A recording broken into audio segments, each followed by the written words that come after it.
Once Upon a Time in Shaolin, that album that the Pharma Bro had, Mr. Shkreli, he obviously got put in prison for financial fraud, and one of the things the government took from him in regards to the financial fraud is this Wu-Tang album. So the Department of Justice has held it for a while, and it finally got bought again, and it got bought by PleasrDAO, which I'll get into more in a little bit, but here's the actual press release from them.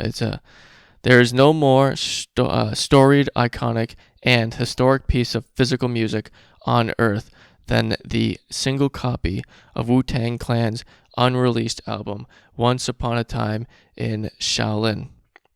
After nearly a decade under the wraps in private hands, PleasrDAO purchased the complete album with plans to oversee and fulfill Wu-Tang's original vision. Bring the motherfucking ruckus. This is from the... also there's a video if you want to just watch that. You can stop watching this. I don't give a fuck.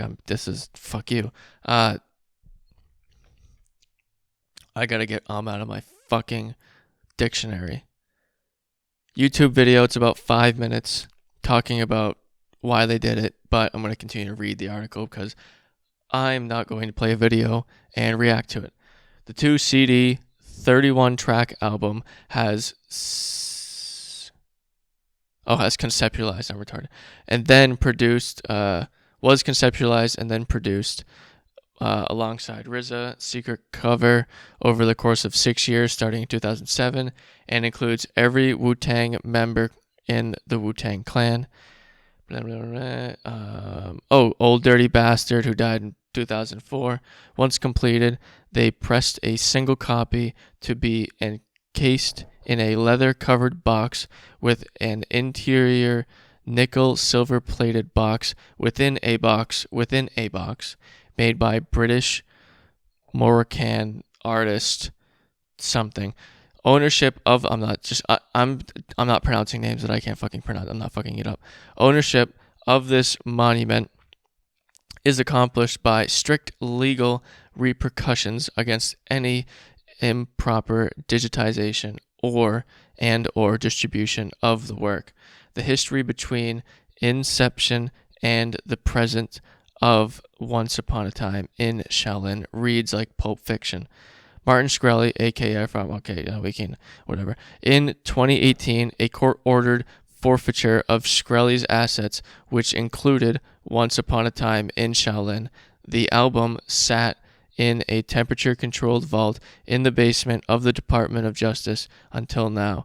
I wonder if there were some people at the DOJ who fucking listen to that shit. Oops. The DAO of Wu.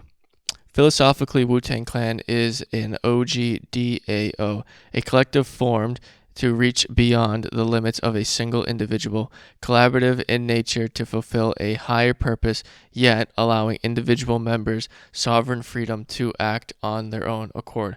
When 36 Chambers was released in the early 90s, it was unlike any music heard before. Wu-Tang Clan's experience in God damn it, I was doing so fucking good there. Wu-Tang's experience as innovators working within the confines of an entertainment industry which continuously reaped benefits of others' labors sparked the inspiration for this fuse of protest, creating an album that record labels and distributors could not monetize with an ingenious approach, highlighting the failed state of the music industry. I think it's a very good point. A lot of people kind of shit on this when it came out, that it was just some sort of like weird art piece or something, but I mean, I do talk about the music industry a lot on here, and it's true. This is the highest selling album ever. Most for one copy, obviously, but it was $2 million, so it's the most one single piece of music has ever made before, meaning it's kind of an NFT because it is a one of one. Now it's not a non-fungible token, but I assume they're probably going to make a token that is then associated with it, which you can probably divvy up, but they're going to talk about that more. On the point of the album kind of being an art piece, I agree. I think it is an art piece. Fuck it. There's so much other weird shit that people pay way more for that's art, so I'm fine with it. The Wu-Tang Clan's protest against middleman overlords was persistent of the problems to come with the Web 2.0 streaming era, an industry that profits by standing between artist and fan, siphoning off profits and leaving creatives hanging out to dry, heart and soul stolen from the page. Decentralization and Web 3.0 at its core addresses these head-on. The primary objective of blockchain technology and cryptocurrencies is to enable one-to-one transfer of ownership and the creation of value without middlemen and centralized rent-seeking institutions. Sadly, that's kind of what we're leaning towards, but I think it is still possible. What better symbol to represent this fight than an album created to stand up against these establishment juggernauts? My time in Shaolin. Path of Redemption. Okay, so here we go.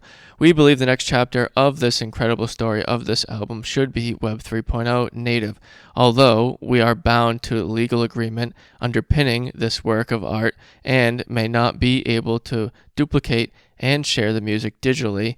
We firmly believe there are ways to share this musical masterpiece in the world. A lot of these things in life are temporary, fleeting, and impermanent. But remember this, just like our blockchain, Wu-Tang is forever. Unless the internet goes down. But I agree. Now, these guys are actually pretty cool. I'm just going to read their mission statement real quick.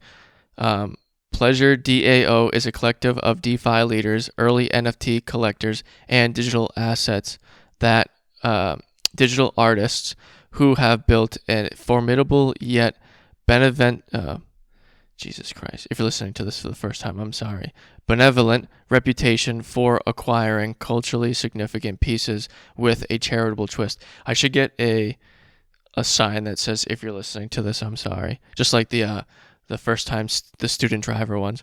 Since the DAO purchased its genius piece,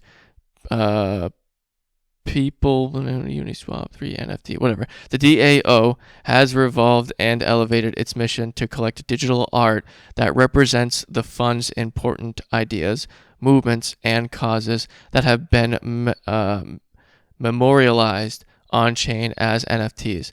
PleasrDAO has a set precedent for bidding on unique pieces, many of which have powerful messages that transcend crypto. So I can see kind of how this Wu-Tang Clan album kind of fits in here.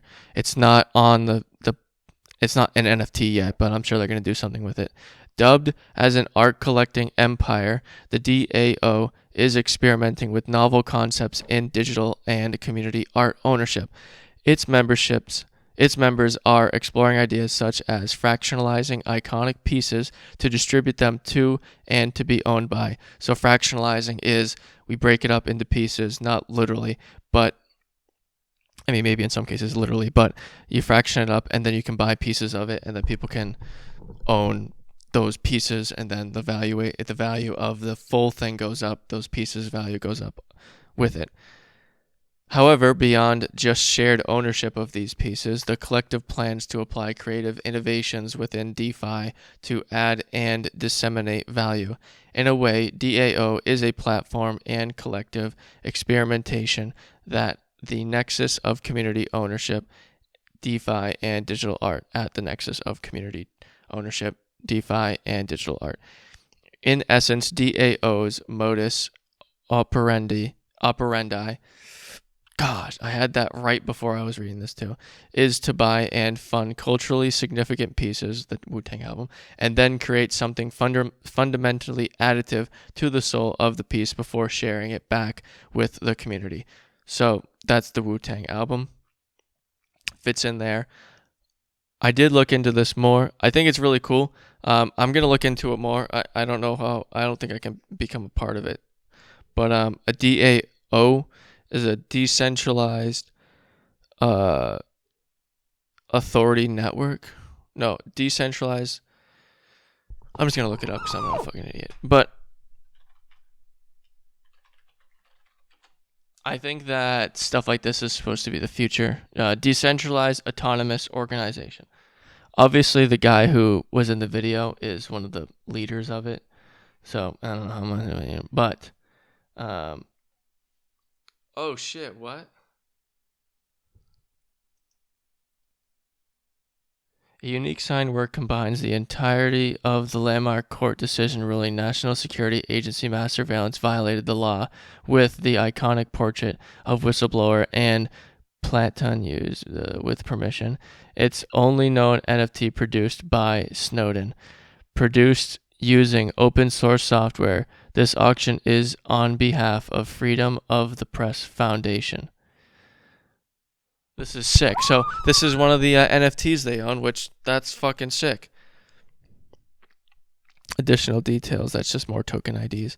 So that's one of the ones they own. On top of one of the things they own, they also own the original Shiba Inu image, the original image that started it all. This photo is the Shiba Inu. Like, this is literally, they own the NFT associated with the fucking Doge fucking dog.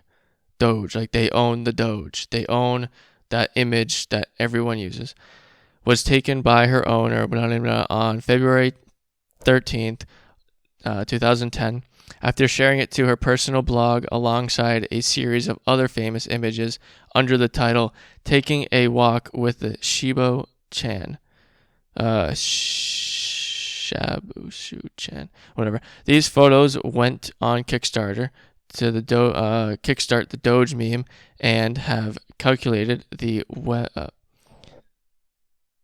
anyone notice my dyslexia coming out? I just fucking did it again. Have circulated the web ever since. None more iconic than this picture. I agree. So they own the Doge. They own Snowden's only NFT that Snowden's ever made. They own some other cool stuff, but I mean, those were the main two things I really cared about, was that and the Snowden. I mean, I just literally just noticed the Snowden thing also, so don't really know what the other things are. But oh wait, sign in.